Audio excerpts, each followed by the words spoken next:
तब वह वफादार वापस पलटा और तेज़ी से निकट खड़े अपने घोड़े पर सवार हुआ और ऊँट के निकट आकर उसने अपने मुंह से एक अजीब सी आवाज़ निकाली और उसकी दुम पर एक बार फिर से हिलाई। वह ऊँट एक दिशा में तेज़ी से हिलोरे लेकर भाग निकला।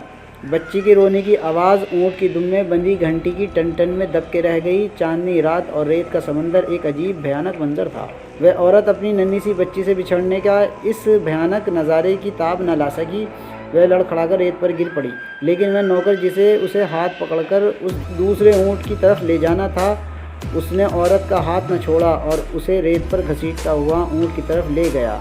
और फिर रोशन राय की इस वफादार ने औरत को अपने हाथों में उठाकर काठी में डाला और उस औरत की आवाज़ तक न निकली और ऊँट को खड़ा होने का इशारा किया। फिर अपने घोड़े पर सवार होकर इस ऊँट की विपरीत दिशा में दौड़ा दिया। अब रेगिस्तान की वीरानी में 2 घंटियों की आवाज़ गूंज रही थी और ये आवाज़ तरह तरह से विपरीत दिशाओं से आ रही थी।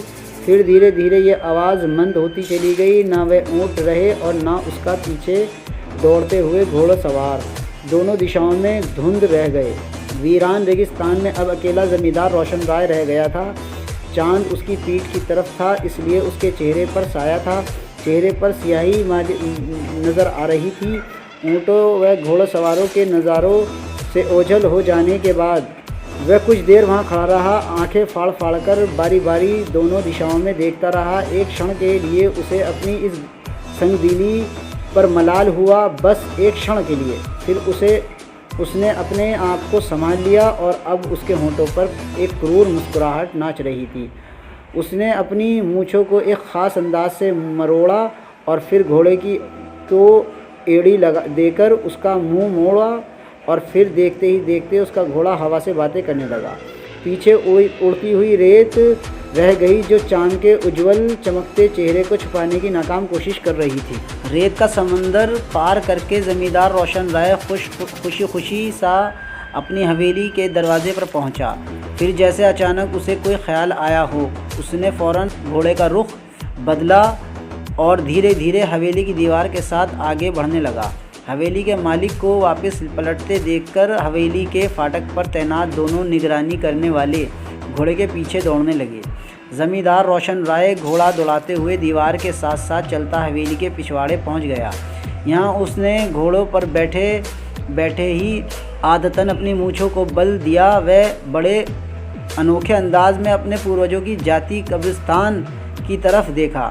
कब्रिस्तान का गेट खुला हुआ था। वह घोड़ा दौड़ाता हुआ गेट के में दाखिल हो गया। उसने घोड़ा रोका और एक नज़र कब्रिस्तान में चारों तरफ डाली। कब्रिस्तान में एक हौलनाक सन्नाटा था। इस कब्रिस्तान में 50-60 कब्रें बनी हुई थी और एक काफ़ी बड़ा क्षेत्र खाली पड़ा था। उसे कुछ फासले पर एक पेट्रोमैक्स लैंप की रोशनी नज़र आई। वे घोड़े को धीरे धीरे दौड़ाते हुए उस जगह पहुंच गया। यहाँ उसके 3 मुलाजिम थे। वह रोशन राय को देखते ही आदर से खड़े हो गए। फिर उनमें से एक नौकर जो छोटे कद का वह मोटा था आगे आया और रोशन राय के सामने हाथ बांधकर और झुककर खड़ा हो गया। हाँ रोली, क्या हुआ? काम ठीक से निमट गया? रोशन राय ने पूछा। जी सरकार, रोली ने अपने बाएं तरफ देखते हुए जवाब दिया। रोशन राय ने घोड़े से उतरने का कष्ट नहीं उठाया। उसने घोड़े को थोड़ा आगे बढ़ाया और काम का जायज़ा लिया। उसके सामने 2 ताज़ा कब्रें बनी हुई थी। एक कब्र छोटी थी और एक बड़ी। कब्र का जायज़ा लेकर उसने गर्दन हिलाई और फिर अपना घोड़ा मोड़कर धीरे धीरे चलने लगा। रोली घोड़े के साथ साथ चल रहा था। ठीक है रोली, अब तुम जाओ, यहाँ एक बंदे को छोड़ देना, वो ज़रा कब्रिस्तान का ख्याल रखेगा। रोशन राय ने अपनी एक मूंछ को बल दिया। समझ गया सरकार, रोली बोला।